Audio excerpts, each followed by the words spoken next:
Minutes now after 7 o'clock. Well, if you were a passenger on a New Brunswick steamboat 150 years ago, the view would have been spectacular, especially from St. John to Fredericton. The boat would have plied its way up the St. John River as it widened and narrowed past beautiful vistas and lush shorelines. And one of the key stops was Queenstown Wharf, north of Hampstead and south of Gagetown. The days of steamboat travel are long behind us, and wharves are no longer used for cargo or passenger pickup. But to local communities, they're still vital access points to the water. The St. John River Society is repairing the Queenstown Wharf and a dozen others this summer as part of a bigger project to protect and promote those wharves. The CBC's Jean Armstrong went down to the shoreline this month to see how it's all going. It's a warm, fresh morning on the Queenstown Wharf, and standing at the water's edge is a young fisher. I think there's something up with my line. It keeps going out when I don't tell it to. Caden Webb is 14. She lives just up the road, and she's come down to the wharf barefoot, holding her great-grandfather's fishing rod. It was pretty outdoorsy and stuff. His name was Maurice, but he went by Alden, which was his middle name. Where did you find it? Was it buried in a closet somewhere? It was in the basement. I saw my dad's fishing rod, and so I wanted to try it.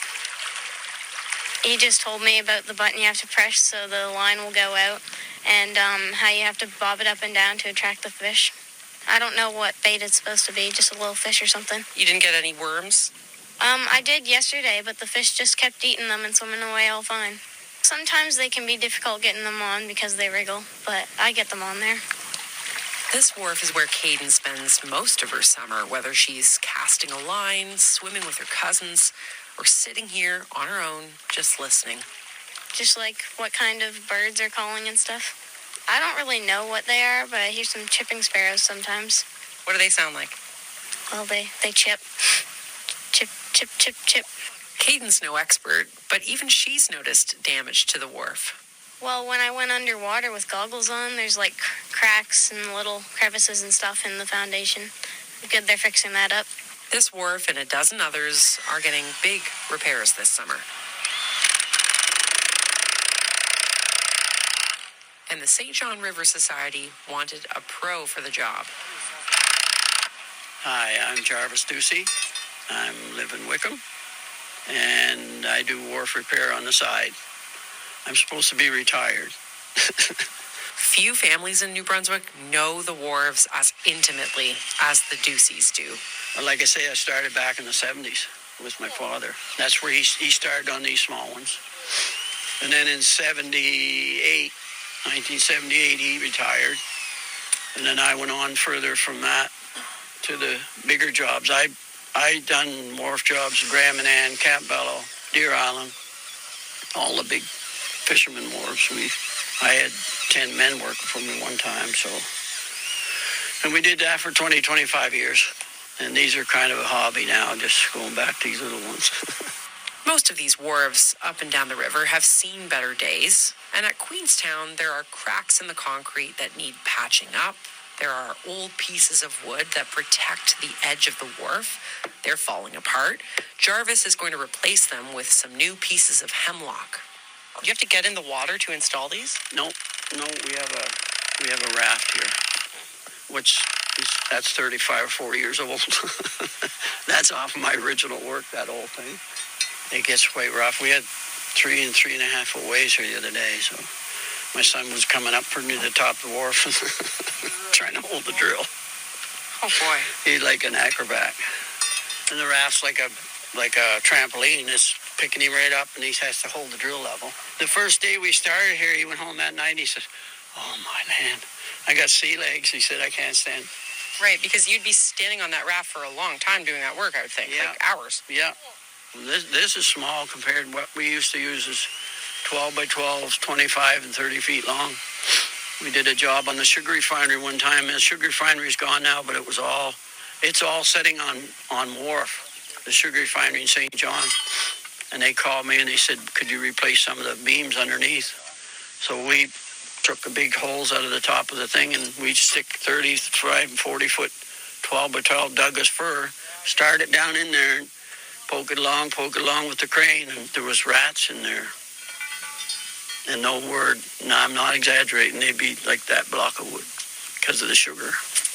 These things would scurry across the beam right beside your head, and you wouldn't believe it unless you've seen them. You ever seen an old cat that just lays around and eats? That's what these are like. Any rats down here? Oh, probably. We got a mouse lives in our raft. Did you see that? No. Where is he? I don't know. He was there all morning. He comes out when we throw the raft in the water. He wonders what we're doing. My daughter screamed yesterday. He come poking his head out of the corner of the raft, walked around the raft and back in the raft. Jarvis says rats and mice and choppy waters is nothing compared to the back-breaking labor that went into constructing this wharf 100 years ago. What was the lifespan back then? 60. And I believe they worked themselves right to the ground. I mean, they make cement by hand. There's some of these wharves that would take, 10 truckload of cement or maybe more. They mixed it by hand, and they got the gravel off the beach. Manual labor, which is becoming extinct. Someone who knows that history well is a local by the name of George Lacey. You can see his family home from the wharf. And even though he's retired, he has a special job these days. Right now I'm called a wharf steward, but I hear they're going to change the name, so I'm not real good at that one. A wharfinger. Yeah, sounds like a wolf. So what kind of work does a wharfinger do? Sort of keeping an eye on the shape of the wharf and notifying the people of the St. John River Society if there's a problem. We've been lucky. We've never had much vandalism or never had much damage here, so it's been good. The first steamboat to pass through Queenstown was in 1816. And for many years, this was the place where outside goods and passengers could come and go from this community. There used to be a mill right here also, and that meant a lot of lumber going out because the railroad didn't go through until around the end of the First World War. So everything had to be shipped by boat. So that was the main source of transportation was this wharf here. It was important to the people that were here. And it was important because at that time there were communities out back, in what's now the Army area, and they had to bring their produce out to the river to be shipped. Farmers had to sell their produce in St. John, so that was a big thing. Today, the produce, lumber, and steamboats are long gone, but one thing has definitely stayed the same. Mainly for local people so they could have some place to get public access to the water. I mean, not everybody owns land on the water around here. This way you can come down and actually get into it. Otherwise, all you can do is stand back up by the road and look at it. And that water is always an attraction. So that's the biggest thing. In 2002, the St. John River Society got almost $1 million in funding from the Canada Community Building Fund. That money is funding these repairs. Sharon Cunningham is the president of the St. John River Society. She says if these wharves weren't getting fixed up, it would only be a matter of time before they were lost forever. These wharves are filled with basically fieldstone in cribs of wood.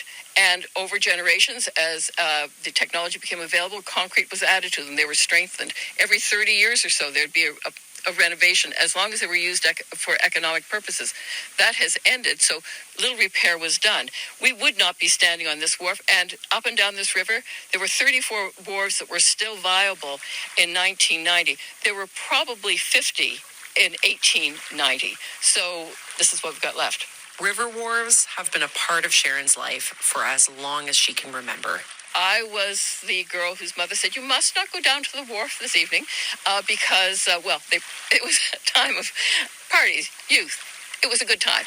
And that was part of my memories of wharfs. And, of course, swimming off them. I live near a wharf, and daily I swim off that wharf. But Sharon also recognizes that some New Brunswickers don't even know that these wharves exist. We've been trying to get civic numbers for these wharves. These wharves don't even have civic numbers. And in fact, talking to various planners, well, we know there's a wharf there, but it's not numbered. We can't find it on our maps. This is how little known these wharves are. They are one of the best kept secrets of New Brunswick. And our pleasure with the St. John River Society is to make it known that everyone can have access to these wharves. The hope is that these repairs will make it possible for the next generation of residents to enjoy the wharves. But 14-year-old Caden Webb doesn't think that far ahead these days. Her goal today is to catch a fish. Well, I got a bite, but it swam away. Eventually, she'll head home for lunch and maybe come back to the wharf in the afternoon for a swim. A pretty perfect summer day in her favorite spot. It's really pretty. The water's calm. The water's pretty good temperature. It's been like this my whole life, so I don't mind it at all. For Information Morning, I'm Jean Armstrong at the Queenstown Wharf. Thanks very much, Jean. You can see more of Jean's work on that story on our website, cbc.ca/NB, including a video showing the work that's ongoing at Queenstown. Well, being on